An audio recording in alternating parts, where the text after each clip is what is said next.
Welcome to Gamescom. Fantastic. Game trailers all access.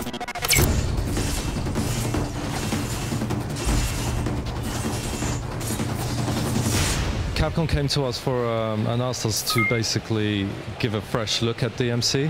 I would describe this as a rebirth, so it doesn't take place chronologically in, before or after the other games. It's a story about Dante when he's young,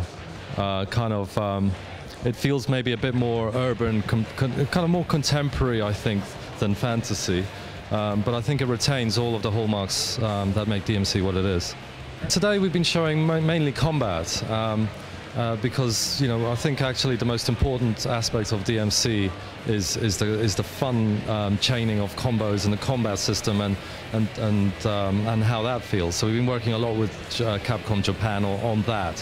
One of the areas that Capcom brings, a lot of is the combat, through games like Street Fighter and Devil May Cry, and also, classics like Power Stone. It's got such a heritage in combat, and so Capcom Japan have been visiting us, in particular Tsuno-san, who was producer on 2, 3, and 4 Devil May Cry, working with our designers down to kind of frame-specific mechanics and responses to just get that feel there.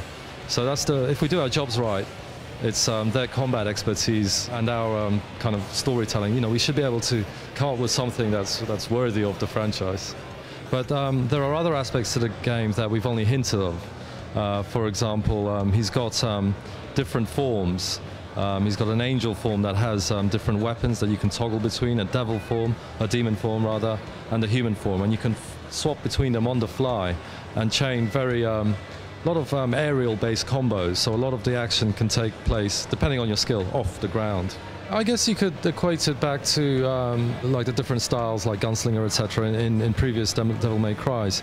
But it was important for us to make sure that you could swap between everything on the fly as you go along, because that gives you more creativity as a player to chain different combos together. Not only are the Angel and Devil form used for combat, but they're also used for traversal. So the world in which this game takes place, it's the real world. It's a very suppressed real world. But the demons control it from behind the scenes, from this parallel dimension called Limbo.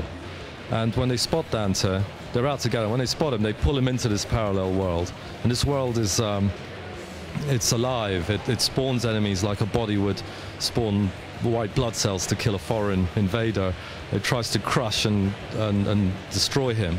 So the world's morphing around you, and Dante can use his angel and devil powers to glide, to traverse like Spider-Man, to rip out bits of the scenery, and the walls actually bleed, and manipulate the world in areas that hasn't been, in ways that hasn't been seen before in Devil May Cry, kind of more traversal-based ways. We're still keeping the story under wraps, but we're going all out on the story on this game with extremely high production values. There will be somebody asked earlier if there will be any sexy girls, because that's what's traditionally been in Devil May Cry. It depends on your definition of sexy, but I think so. But we're keeping that under wraps for now.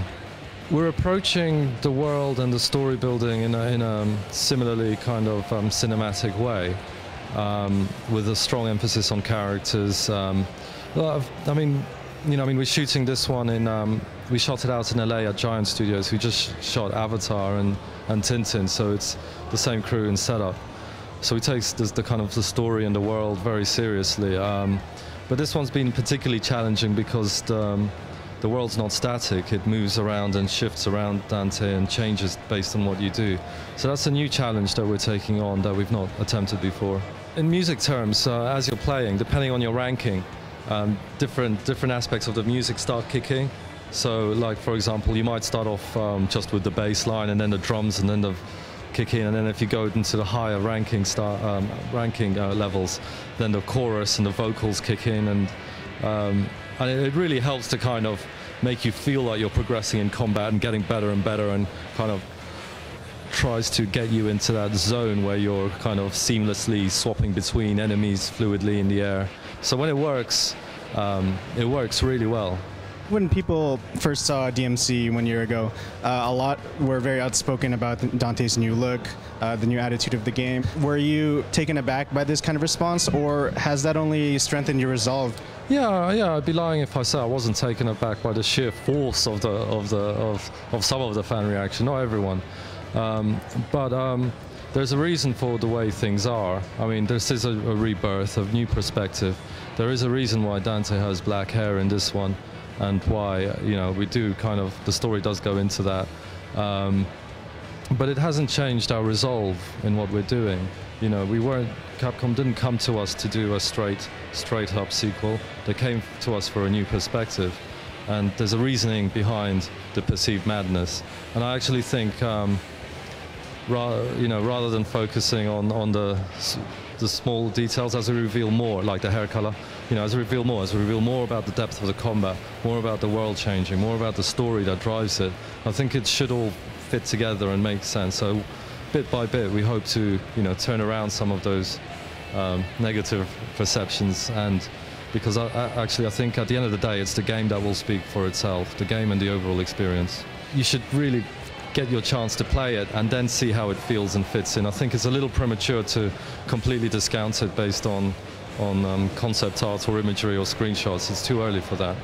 There is no announced timetable yet, and it's not that there is one and we're keeping it secret. We are actually working on some fundamentals to make sure it's right, and then we will be announcing it sometime.